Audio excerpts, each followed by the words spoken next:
ఉంటుంది. ఎలా ఉన్నావు? తిన్నావా? బ్రష్ చేశావా? అని కుశల ప్రశ్నలు అడగడానికా నీకు ఫోన్ చేసింది అని మనీష అరుస్తూ ఉంటుంది. ఏం చేయమంటావే అని సరియు అంటుంది. అసలు ఏదో పెద్ద ప్లాన్ చేశానన్నావు, ఏమీ చేయలేదేంటి? ఏం చేస్తున్నావు నువ్వక్కడ అని మనీష అరుస్తూ ఉంటుంది. నేను చాలా పెద్ద ప్లానే చేశాను కానీ అని అంటే, దోపిడీ దొంగల్ని పంపించింది నువ్వేనా అని మనీష అంటుంది. నేను వేరొక రూట్లో ప్లాన్ చేస్తే మీరు ఇంకొక రూట్లో వెళ్ళిపోయారు అని సరియు చెప్తుంది. ఆ లక్ష్మి వల్లే ఇదంతా జరిగింది. ఎవరో ప్రెగ్నెంట్ లేడీని ఎక్కించుకొని ఉన్న ఫలంగా రూట్ మార్చేసింది అని మనీష అంటుంది. సరే కానీ ఇప్పుడు ఈ లక్ష్మికి ఇక్కడ జనాలందరూ కూడా బ్రహ్మరథం పడుతున్నారు. అది చూసి నేను తట్టుకోలేకపోతున్నాను. కాబట్టి ఏదో ఒకటి చేయాలి. ఏదో ఒకటి చేయవే అని మనీష చెప్పడంతో అది నీ చేతుల్లోనే ఉంది మనీష. అక్కడ పాప ఉంది కదా అని సరయు అనడంతో ఏ పాప అని మనీష అంటుంది. ఇంకెవరు? మిత్ర కూతురు లక్కీ. లక్కీ వాళ్ళమ్మ పార్వతి అని నువ్వే ఒక పేరుని క్రియేట్ చేసావు కదా, ఇప్పుడు దానిని అవకాశంగా మార్చుకో అని మిత్రని అక్కడి నుండి వెంటనే ఇక్కడికి వచ్చేలా చేసుకో అని సరయు చెప్తుంది. అవును, సమయానికి భలే ఐడియా ఇచ్చావు Sarayu, thank you so much. సరే, ఏదో ఒక మంచి జూనియర్ ఆర్టిస్ట్ని త్వరగా ఇక్కడికి పంపించవా? నేను పార్వతిగా వాడుకుంటాను అని మనీష చెప్తుంది. సరేనని సరయు ఫోన్ పెట్టేస్తుంది. పిఏ గారు, అసలు నేనంటే ఏమనుకుంటుంది? జూనియర్ ఆర్టిస్టులని సరఫరా చేసేదానిలా కనిపిస్తున్నానా నేను అని మనీషపై సరయు అరుస్తూ ఉంటుంది. అలాంటి వాళ్ళతో చేతులు కలిపితే ఇలాగే ఉంటుంది మేడం అని పిఏ చెప్తారు. సరే, నేనేంటో తనకి బుద్ధి వచ్చేలా చెప్తాను అని సరయు అంటుంది. ఆంటీ, నేను పెద్ద ప్లాన్ చేస్తున్నాను, చూస్తూ ఉండండి అని మనీష చెప్పడంతో నాకు డౌటే అని దేవయాని అనుకుంటూ ఉంటుంది. ప్లీడర్ తాతయ్య వివేక్ జానుని గదిలోకి తీసుకువచ్చి మీరు ఈ గదిలోనే ఉండండి, ఇక్కడ ఏసీ, గ్రీజర్, వేడి నీళ్ళు అన్నీ కూడా సౌకర్యాలు ఉన్నాయి, మీకు ఏ ఇబ్బంది రాకుండా నేను చూసుకుంటాను అని చెప్తుంటే పర్వాలేదు తాతయ్య, ఈయన ఎలా ఉన్నా అడ్జస్ట్ అవుతాడు తెలుసా, నేల మీద కూడా పడుకుంటాడు, గొడ్డు కారం తింటాడు అని జాను చెప్తూ ఉంటే అదేంటమ్మా అల్లుడి గారిని పట్టుకొని అలా మాట్లాడుతున్నావు అని ప్లీడర్ తాతయ్య అంటాడు. బాబు, మా జాను మాట కదువుగా ఉన్నా మనసు మాత్రం వెన్న.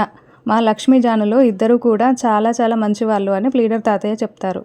అలాగే తాతయ్య అని ఇద్దరు గదిలోకి రాగానే ఏంటే నన్ను నేల మీద పడుకోబెట్టి నువ్వు గొడ్డు కారం పెడతానని అలా మాట్లాడుతున్నావు అని వివేక్ అంటే, అవును మరి, ఇది మా ఊరు, నాకు ఇష్టం వచ్చినట్లు నేను ఏమైనా చేస్తాను, మీరు ఎక్స్ట్రాలు చేశారంటే మీ అమ్మకి మీకు ఇద్దరికి అదే పని చేస్తాను అని జాను చెప్తుంది. ఏంటే నువ్వు నీ మనసు వేణాన్ని ఆయన చెప్తున్నాడు, నువ్వేమో అమ్మోరి తల్లిలా తయారైపోయావు అని వివేక్ అంటాడు. కొంచెం సాఫ్ట్గా ఉండవే అని వివేక్ అంటుంటే ఇలానా అంటూ జాను గట్టిగా గిల్లి పడేస్తుంది. అబ్బా అని అరుస్తూ వెంటనే వివేక్ జానుని హగ్ చేసుకుంటాడు. అయ్యో, డోర్ వేయలేదు అని చెప్తే అయినా నాకేంటి భయం అని వివేక్ అంటాడు. ఎవరైనా చూసినా పర్వాలేదా అని జాను అంటే చూసినా పర్లేదు అని అదే కదా నేను చెప్తున్నాను అని వివేక్ అంటాడు. మీ అమ్మ చూసినా పర్వాలేదా అని జాను అంటుంది. మా అమ్మ అంటే నాకేమైనా భయం అనుకుంటున్నావా? ఐ డోంట్ కేర్ అని వివేక్ అంటే అయితే అదిగో మీ అమ్మ వచ్చింది అని జాను చెప్పడాన్ని అమ్మో ఎక్కడ ఎక్కడ అని జానుని పక్కకి తోసేసి వివేక్ దూరంగా నిలబడి ఉంటాడు. టెన్షన్ పడుతూ ఉంటాడు. దాంతో జాను ఒకటే నవ్వుకుంటూ ఉంటుంది. నన్నే ఆట పట్టిస్తావా అని జానుని ఎత్తి పడేసి వివేక్ జానుని బెదిరిస్తూ ఉంటాడు. తర్వాత మిత్ర చెట్ల దగ్గర నిలబడి చూసుకుంటూ ఉంటాడు. అప్పుడే లక్ష్మి అక్కడికి వచ్చి మీరు ఇక్కడ ఉన్నారా, మీకోసమే ఇల్లంతా వెతుకుతున్నాను అని లక్ష్మి అంటుంది. అయ్యో, ఇప్పుడు నన్ను చూసుకోవటానికి నీకు సమయం దొరికిందా అని మిత్ర అంటాడు. అయ్యో సారీ అండి, వచ్చిన వాళ్ళతో మాట్లాడడంలో నేను మిమ్మల్ని కొంచెం నిర్లక్ష్యం చేశాను, సారీ అండి అని లక్ష్మి చెప్తుంది. ఓ, ఇక్కడ నీకు చాలా ఫాలోయింగ్ ఉన్నట్లుంది, ఆ పరామర్శలు పలకరింపులు అని మిత్ర అడుగుతూ ఉంటే అంటే ఎవరికి ఏ కష్టం వచ్చినా నేను ముందుంటానండి, అందుకే అందరూ చాలా బాగా తెలుసు అని లక్ష్మి చెప్తుంది.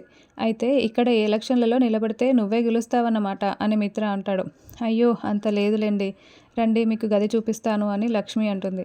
పలకరింపులు, కుశల ప్రశ్నలు అవన్నీ ఇంకా అవ్వలేదు కదా, ఆ తర్వాతే కదా నేను అని మిత్ర మళ్ళీ వెటకారంగా మాట్లాడుతూ ఉంటే సారీ చెప్పాను కదండి అన్నట్లు ఇంకొక విషయం చెప్పాలి. ఇక్కడ మీరు మామూలుగా మన ఇంట్లో ఉన్నట్లు ముట్టనట్టుగా ఉండకండి, కొంచెం కలిసి ఉన్నట్లు నటించండి. అలా ఉంటేనే మా తాతయ్యకి ఎటువంటి అనుమానం రాదు, లేకపోతే ఆయనకి తెలిసిందంటే చాలా బాధపడతాడు అని లక్ష్మి అంటుంది. అలా నటించటం లాంటివి నేను చేయనని నీకు ముందే చెప్పాను కదా అని మిత్ర అంటాడు. అయ్యో అలా మాట్లాడకండి ప్లీజ్ అండి, తాతయ్య చాలా బాధపడతాడండి, కొంచెం చనువుగా ప్రేమగా దగ్గరగా ఉన్నట్లు నటించండి అని లక్ష్మి ప్లీజ్ అండి అని బతిలాడుతూ ఉంటుంది. అప్పుడే మిత్ర చనువుగా దగ్గరగా ప్రేమగా అంటే ఇలానా అని లక్ష్మి చేయిని పట్టుకొని తన గుండెలపై లాక్కొని లక్ష్మి వైపు ప్రేమగా చూస్తూ ఉంటే లక్ష్మి షాకింగ్గా చూస్తూ ఉంటుంది.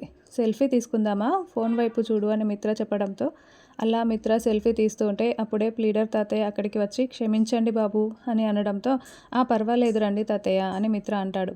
ఓ తాతయ్యని చూసి ఈయన ఇలా ప్రవర్తించాడా అని లక్ష్మి మనసులో అనుకుంటూ ఉంటుంది. అమ్మ లక్ష్మి, అల్లుడు గారికి గది చూపించి అన్ని ఏర్పాట్లు చేయాలి కదా. అల్లుడు గారు, నేను మీకు గది చూసేశాను, మీరు వెళ్ళి ఫ్రెష్ అప్ అవ్వండి, తర్వాత టిఫిన్ చేద్దురు అని ప్లీడర్ తాతయ్య చెప్తుంటే అయ్యో తాతయ్య అవన్నీ నేను చూసుకుంటాను కదా, మీకెందుకు శ్రమ అని లక్ష్మి అంటుంది. అయ్యో ఇక్కడ ఉన్నది ఎవరనుకుంటున్నావు, అల్లుడు గారు. అల్లుడు గారంటే ఎవరు, ఈ ఇంటి దేవుడు. నీ పెళ్లి కోసం మీ తాతయ్య తపస్సు చేశాడు. ఆయన తపస్సు చేయటం వల్లే ఇంత మంచి అల్లుడు గారు, దేవుడు లాంటి అల్లుడు గారు నీకు భర్తగా వచ్చారు. మరి ఇప్పుడు ఆయన ఎక్కడ ఉండి చూస్తున్నా ఈయన చూసి చాలా సంతోషపడతారు. మిమ్మల్ని ఇలా చూస్తుంటే నా కడుపు నిండిపోయింది అని. సరే నేను బయటికి వెళ్ళి వస్తానమ్మా అని ఆయన వెళ్తాడు. లక్ష్మి పెళ్లి జరగటం కోసం వీళ్ళ తాతయ్య తపస్సు చేశాడా అని మిత్ర మనసులో అనుకుంటూ ఉంటాడు. సరే మిత్ర గారు, మీరు ఇలాగే ప్రేమగా ఉండమని నేను కోరుకున్నాను. ఇప్పుడు మీరు ఇలా ప్రవర్తించడం వల్లే తాతయ్య కళ్ళు చెమర్చాయి కూడా. మా తాతయ్య కానీ ఈ తాతయ్య కానీ నేను జాను ఇద్దరం సంతోషంగా ఉండాలని చాలా కోరుకున్నారు. దేవుడు లాంటి భర్తలు రావాలని కోరుకున్నారు. వాళ్ళు కోరుకున్నది అంతే. మనం ఈ ఊరు నుంచి వెళ్ళేటప్పుడు కూడా వాళ్ళు ఇంతే సంతోషంగా ఉండాలి అని నాకు ఇదే కావాల్సింది.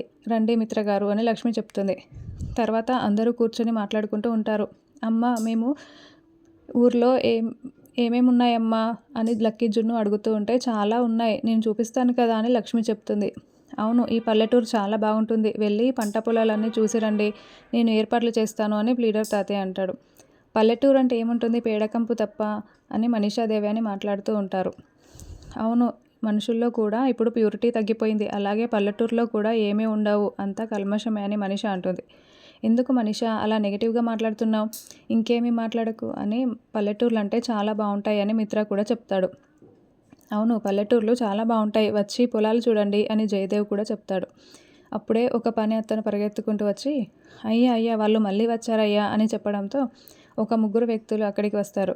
ఎందుకు వచ్చారు మీరు అని ప్లీడర్ తాతయ్య వాళ్ళని అరుస్తూ ఉంటే నేను మీతో మాట్లాడడం కోసం రాలేదు, వాళ్ళ కోసం వచ్చాను అని లక్ష్మి వాళ్ళని చూపిస్తూ ఉంటాడు. ఎవరు తాతయ్య వీళ్ళు అని లక్ష్మి అడగడంతో బకాసురులమ్మ, మన పొలం అమ్మమని చెప్పినా కూడా వీళ్ళు ససేమేర అమ్మి తీరాలనే చెప్తున్నారు.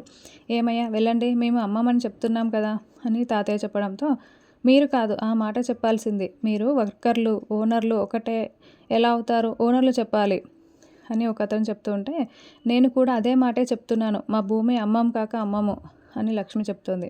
మేము మిమ్మల్ని అమ్మండి అని అడగడానికి రాలేదు, అమ్మి తీరాల్సిందే అని చెప్పడానికే వచ్చాము. మా గురించి మీకు తెలియకపోవచ్చు.